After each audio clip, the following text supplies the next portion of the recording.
Hello दोस्तों, आप सभी को भारत स्टडीज यूट्यूब चैनल पे हार्दिक स्वागत है।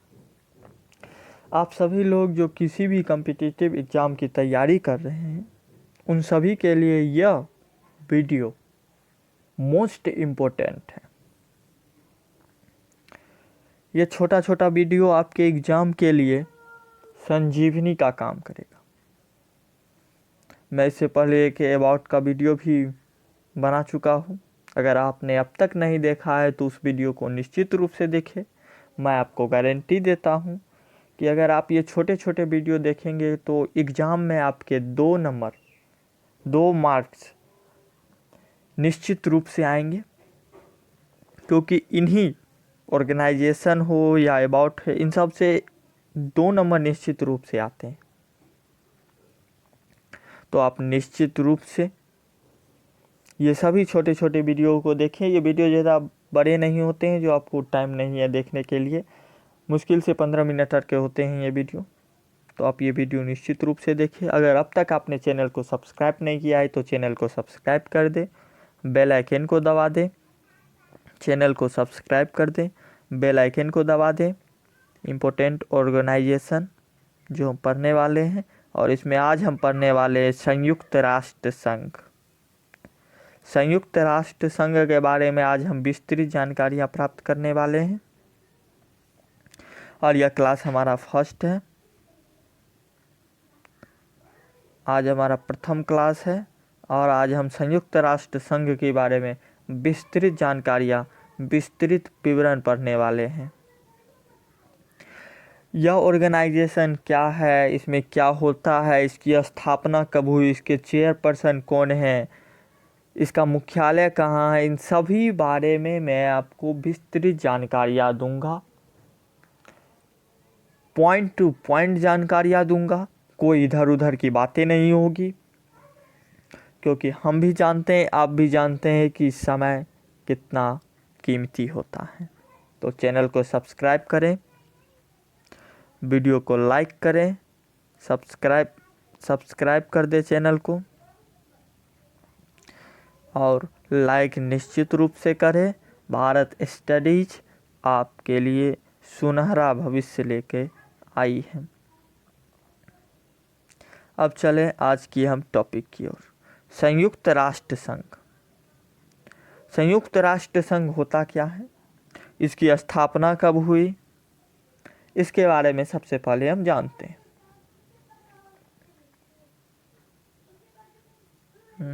स्लाइड ऐसे लगता है कुछ अच्छा काम नहीं कर रहा है। चलिए, स्थापना के बारे में जानते हैं। तो संयुक्त राष्ट्र संघ की स्थापना 24 अक्टूबर 1945 में 24 अक्टूबर 1945 में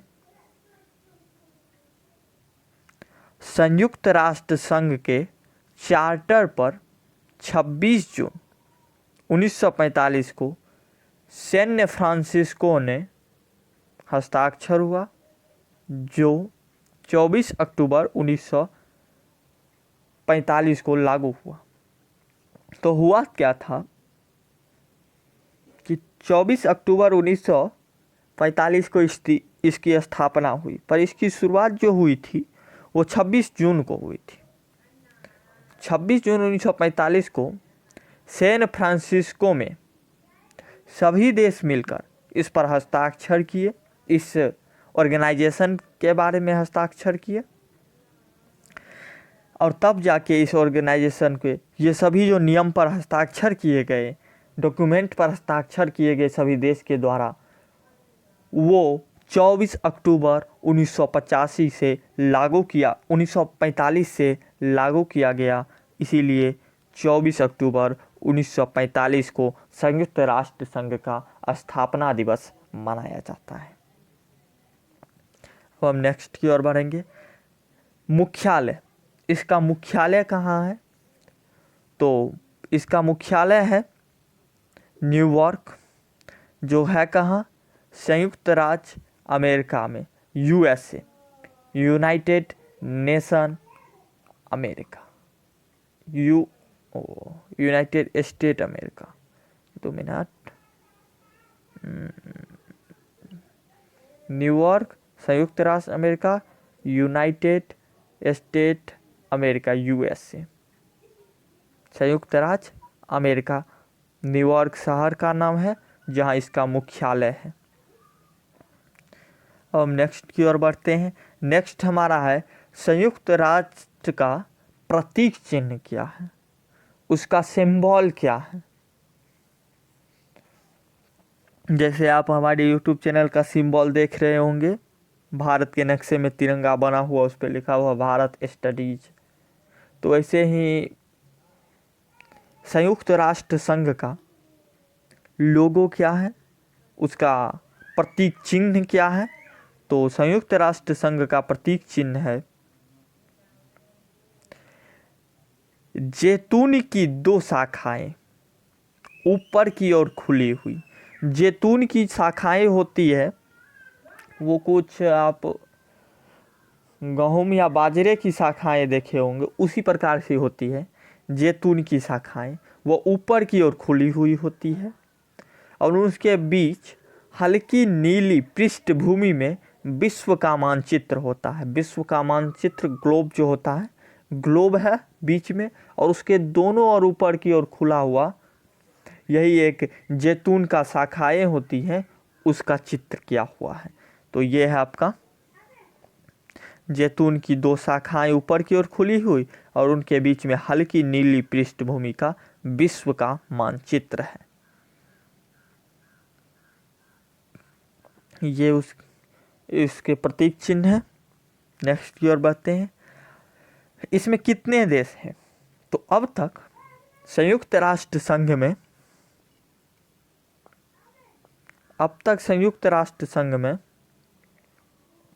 193 देश हैं। 193 देश, 193 कंट्री अभी संयुक्त राष्ट्र संघ में सदस्य हैं। और संयुक्त राष्ट्र संघ की आधिकारिक भाषा के बारे में अगर पूछा जाए तो उसमें आधिकारिक भाषा अंग्रेजी, जो यहाँ की मुख्य भाषा भी है। उसके बाद फ्रेंच, अरबी, स्पेनिश, मैंडरीन और रशियन। ये रशियन लिखा हुआ है, थोड़ा कट गया है, रशियन है ये और रशियन। तो फ्रेंच, अरबी, स्पेनिश, मैंडरीन और रशियन, ये भी वहाँ की आधिकारिक भाषा है, पर मुख्यतः अंग्रेजी प्रयोग में लाया जाता है। अब हम नेक्स्ट की ओर बढ़ते हैं।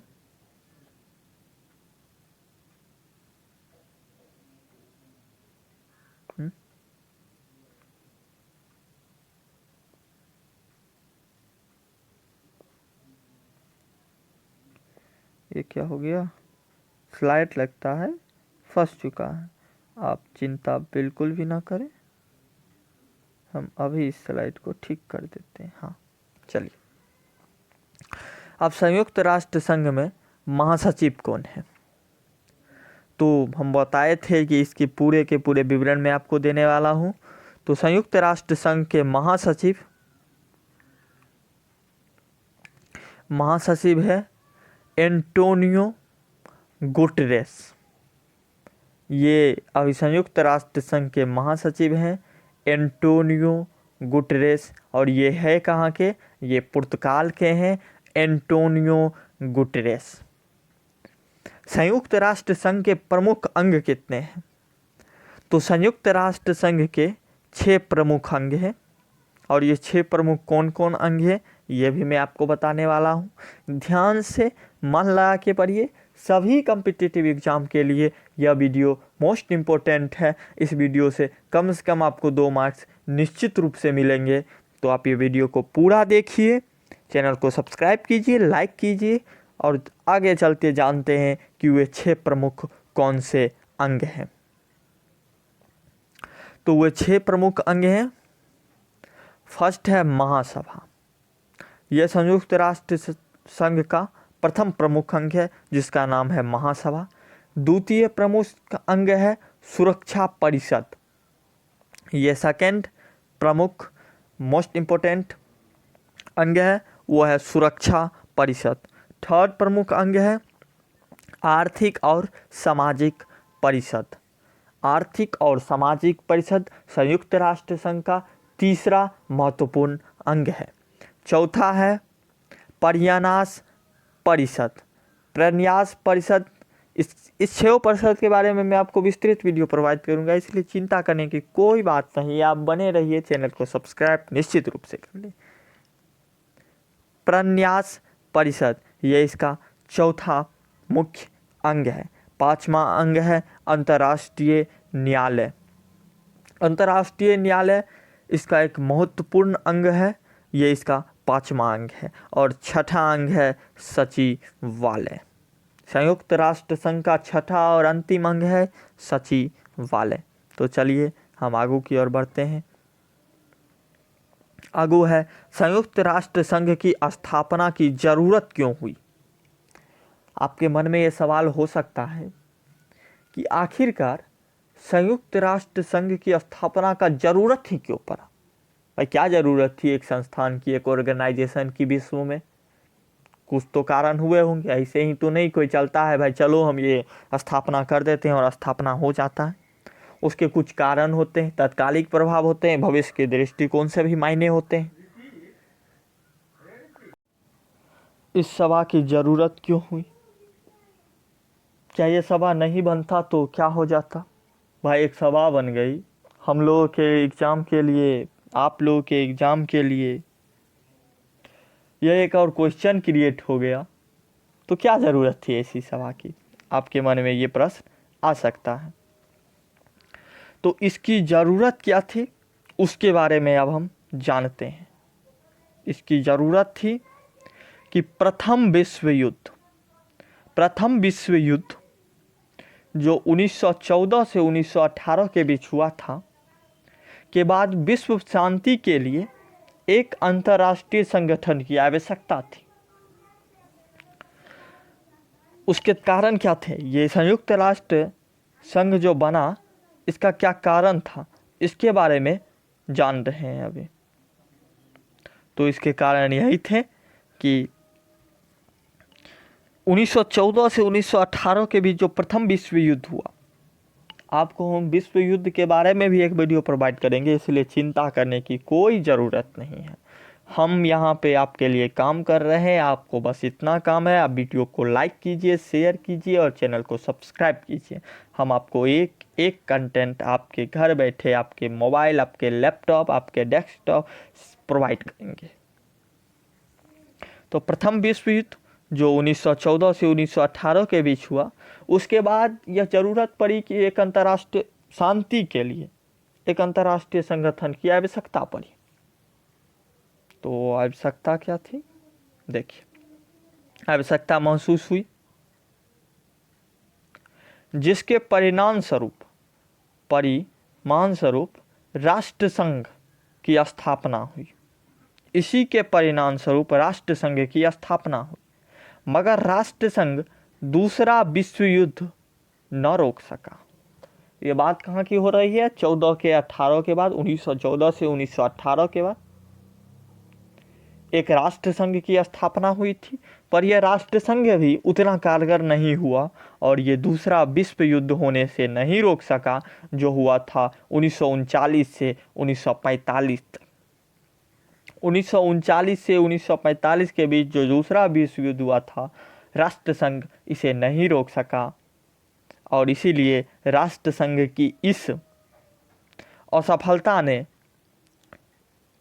वैश्विक व्यवस्था के निर्माण की ओर देशों का ध्यान आकर्षित किया। परिणामतः दूसरे विश्व युद्ध की समाप्ति के बाद सन 1945 में राष्ट्र संघ के उत्तराधिकारियों के रूप में संयुक्त राष्ट्र संघ की स्थापना हुई। 1945 में राष्ट्र संघ को संयुक्त राष्ट्र संघ की रूप में चेंज कर दिया गया। अब इसकी मैं बोला था ना, एक तत्कालिक कारण होता और एक भविष्य की दृष्टिकोण से कारण होता। तो अब मानते हैं इसके उद्देश्य भविष्य के दृष्टिकोण से क्या थे। तो संयुक्त राष्ट्र संघ की स्थापना का उद्देश्य क्या था उसके बारे में जानते हैं। संयुक्त राष्ट्रसंघ की स्थापना का उद्देश्य यही था, अंतर्राष्ट्रीय शांति एवं सुरक्षा को सुनिश्चित करना। प्रथम इसका उद्देश्य था वह था अंतर्राष्ट्रीय शांति एवं सुरक्षा को सुनिश्चित करना। दूसरा इसका मोस्ट इम्पोर्टेंट उद्देश्य था अंतर्राष्ट्रीय आर्थिक, सामाजिक, सांस्कृतिक और मानवीय समस्याओं का निराकरण करना। तो अंतर्राष्ट्रीय सामाजिक, संस्कृति और मानवीय जो भी समस्याएं हैं उसका निराकरण करने का इसे अधिकार दिया गया। इसमें 193 देश भी सम्मिलित थे, जो वर्तमान में है, उस समय नहीं थे इतने। देशों के बीच, थर्ड पॉइंट है, देशों के बीच सौहार्दपूर्ण संबंधों को बढ़ावा देना, मैत्रीपूर्ण संबंध, भाईचारा बढ़े एक दूसरे के देश को, इसको बढ़ावा देना भी इसी का दायित्व था। चौथा था मानवाधिकारों व मौलिक स्वतंत्रताओं को सुनिश्चित करना। ये चौथा है इसका पॉइंट कि मानवाधिकार व मौलिक स्वतंत्रता को सुनिश्चित करना भी संयुक्त राष्ट्र संघ की एक कर्तव्य है, उसका उद्देश्य है। ये आज हमारा संयुक्त राष्ट्र संघ यहीं पे समाप्त हो रहा है। तो आपको वीडियो कैसा लगा इसके बारे में कमेंट बॉक्स में निश्चित रूप से बताइएगा। कोई सुझाव हो तो वो भी बताइएगा। चैनल को लाइक करें, सब्सक्राइब कर लें, वीडियो को लाइक करें, चैनल को सब्सक्राइब कर लें। वीडियो अच्छा लगा हो तो शेयर निश्चित रूप से करें। यही हमें आपसे अनुरोध है। आप जितना वीडियो को शेयर कीजिएगा हमारा मनोबल उतना ही बढ़ेगा। तो आप निश्चित रूप से वीडियो को शेयर कीजिए, चैनल को सब्सक्राइब कीजिए। कोई सुझाव देना हो तो कमेंट बॉक्स में निश्चित रूप से दें। धन्यवाद।